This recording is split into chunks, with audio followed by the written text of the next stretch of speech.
President Biden is delivering remarks on the fight against the pandemic. Let's listen in. To update you on where we are.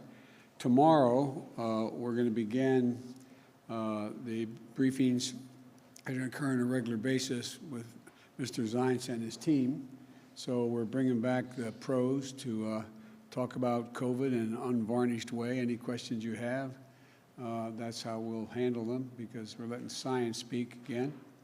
And so I'd like to update you on the aggressive steps we're taking to meet our goal of administering 100 million COVID-19 vaccine shots within 100 days, and to ramp up the vaccine supply as fast as we can. This will be one of the most difficult operational challenges we've ever undertaken as a nation. I've said that before, but I must say it again, because we're going to do everything we can to get it done. But a lot of things can go wrong along the way. And so, as I've said in the past, we want to give credit to everyone involved in this vaccine effort, and the prior administration and the science community and the medical sphere for getting the program. I didn't do it, I promise. For getting the program off the ground. And that credit is absolutely due. But it's also no secret that we have recently discovered in the final days of the transition, and it wasn't until the final days we got the kind of cooperation we needed, that once we arrived, the vaccine program is in worse shape than we anticipated or expected. A lot of you follow this, and nobody is, I mean this sincerely, the press is the smartest group of people in town. You hone this stuff down clearly. I think you found the same thing. Even before I took office, I announced a new vaccination strategy, which centers on federal leadership and execution for our whole country. And that's why I directed my COVID team to go to work immediately on how we could step up the vaccination effort and the vaccinations. I'm pleased to announce the first progress in that work today on day 7 of my presidency. First, after review of the current vaccine supply and manufacturing plans, I can announce that we will increase overall weekly vaccination distributions to states, tribes, and territories from 8.6 million doses to a minimum of 10 million doses. Starting next week, that's an increase of 1.4 million doses per week. And you all know, if I may note parenthetically, you all know that the vaccines are distributed to states based on population. They're based on population. And so the smaller the state, the less vaccine, the bigger the state, the more they get. And so this is going to allow millions of more Americans to get vaccinated sooner than previously anticipated. We got a long way to go, though. The second thing, we're increasing the transparency with states, cities, and tribes and local partners when it comes to the vaccine supply. This is something we've heard over and over again from both Democrats and Republicans, state and local leaders, that they need a plan in order to they need to know what they have to plan on. They need to know what the order is going to be. Jeff had a meeting with the governors on Zoom and others, and I think we're getting this coordinated in a way that there's increased cooperation and confidence. But until now, we've had to guess how much vaccine to expect for the next week, and that's what the governors had to do. How much am I getting next week? This is unacceptable. The lives are at stake here. From this week forward, God willing, we'll ensure that states, tribes, and territories will now always have a reliable 3-week forecast and what the supply they're going to get. So they'll know 3 weeks ahead of time what's going to be there in the 3rd week. This is going to help make sure governors, mayors, and local leaders have greater certainty around supply so they can carry out their plans to vaccinate as many people as possible. So we will both increase the supply in the short term by more than 15% and give our states and local partners more certainty about when the deliveries will arrive. These 2 steps are going to help increase our prospects of hitting or exceeding, God willing, the ambitious goal of 100 million shots in 100 days. But I also want to be clear, 100 million shots in 100 days is not the end point. It's just the start. We're not stopping there. The end goal is to beat COVID-19. And the way we do that is to get more people vaccinated, which means we have to be ready after we hit the ground, after we hit the goal of 100 million shots in 100 days. Now, that means fewer than 100 million people getting totally vaccinated. It means 100 shots. And it means somewhere between 60, maybe less, maybe more, million people will have that, because it requires 2 shots in many cases, not always. So today, I'm directing COVID-19 response coordinator Jeff Zients here to work with the Department of Health and Human Services to increase our total supply of vaccine for the American people. And we believe that we'll soon be able to confirm the purchase of an additional 100 million doses for each of the 2 FDA-authorized vaccines, Pfizer and Moderna. That's 100 million more doses of Pfizer and 100 million more doses of Moderna. 200 million more doses than the federal government had previously secured. Not in hand yet, but ordered. We expect these additional 200 million doses to be delivered this summer. And some of it will come as begin to come in early summer, but by the midsummer, that this vaccine will be there. And the order, and that increases the total vaccine order in the United States by 50%. From 400 million order to 600 million. This is enough vaccine to fully vaccinate 300 Americans by end of the summer, the beginning of the fall.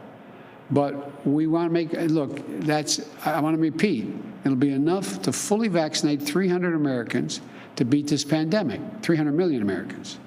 And this is an aggregate plan that doesn't leave anything on the table or anything to chance, as we've seen happen in the past year. I've said before, this is a wartime effort. When I say that, people ask, wartime? I say, yeah. More than 400,000 Americans have already died. I think it's 411 or 12 have died in 1 year of this pandemic. More than all the people who died all the Americans who died in World War II. This is a wartime undertaking. It's not hyperbole. And as such, I directed the team to be ready to exercise all the authorities I have under the Defense Production Act and expedite these vaccines. And we're using the Defense Production Act to launch full-scale wartime effort to address the supply shortages we inherited from the previous administration. We're going to be working across the government with private industry to ramp up production of vaccine, the protective equipment, the syringes, the needles, the gloves, the swabs, the mask, everything is needed to protect, test, vaccinate, and take care of our people. Well, we've already identified suppliers, and we're working with them to move our plan forward.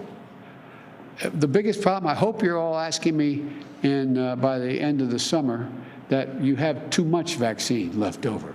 You have too much equipment left over. That's not my worry. I hope that becomes the problem, rather than we somehow find interruptions in supply or access.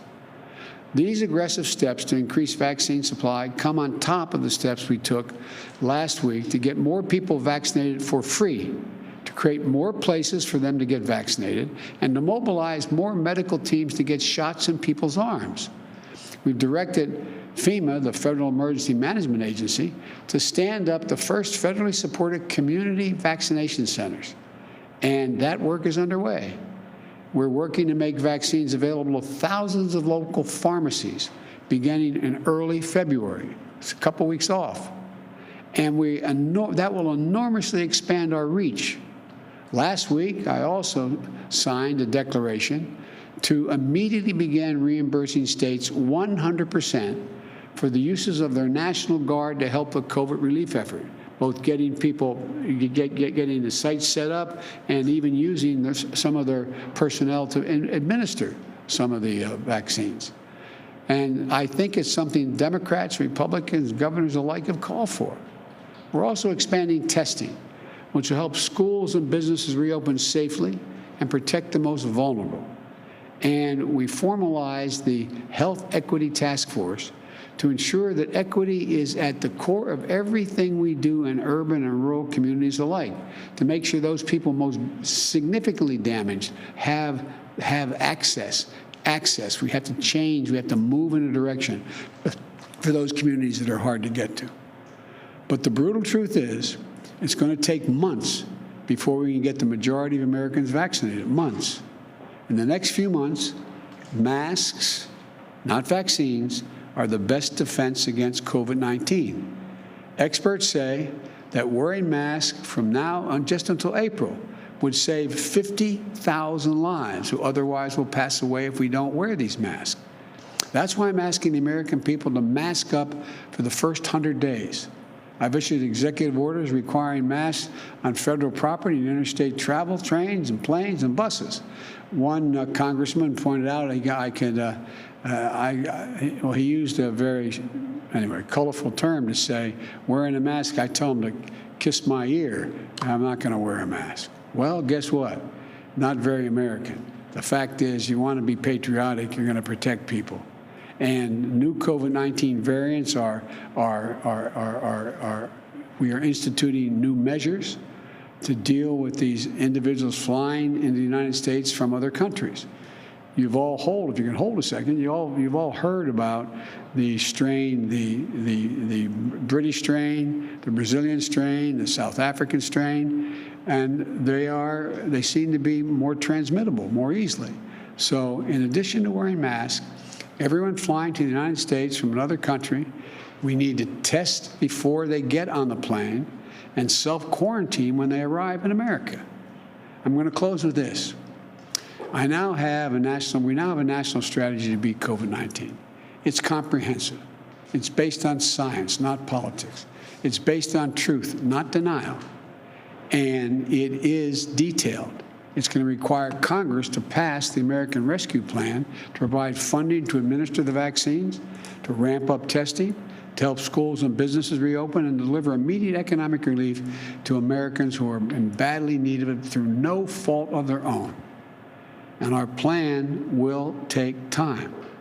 Progress from our plan will take time to measure, as people getting infected today don't show up in case counts for weeks, and those who perish from the disease die weeks after that exposure. You know, despite our best intentions, we're going to face setbacks, which I will always explain to you and acknowledge. And let me be clear, things are going to continue to get worse before they get better. The death toll, experts tell us, is likely to top 500,000 by the end of next month, February, and cases will continue to mount. We didn't get into this mess overnight, and it's going to take months for us to turn things around. But let me be equally clear. We're going to get through this. We will defeat this pandemic. And to a nation waiting for action, let me be clearest on this point. Help is on the way.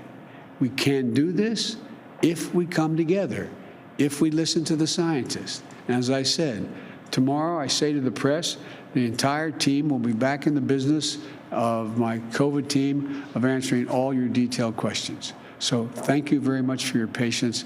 Keep the faith. We're going to get this done. And I'll always level with you about the state of affairs. Thank you.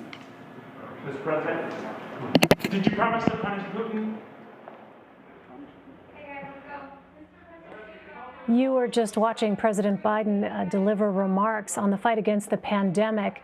The Biden administration says it is boosting the weekly supply of COVID vaccines going to states and territories by 16%. The president also said his administration plans to buy 200 million more doses of the Moderna and Pfizer vaccines.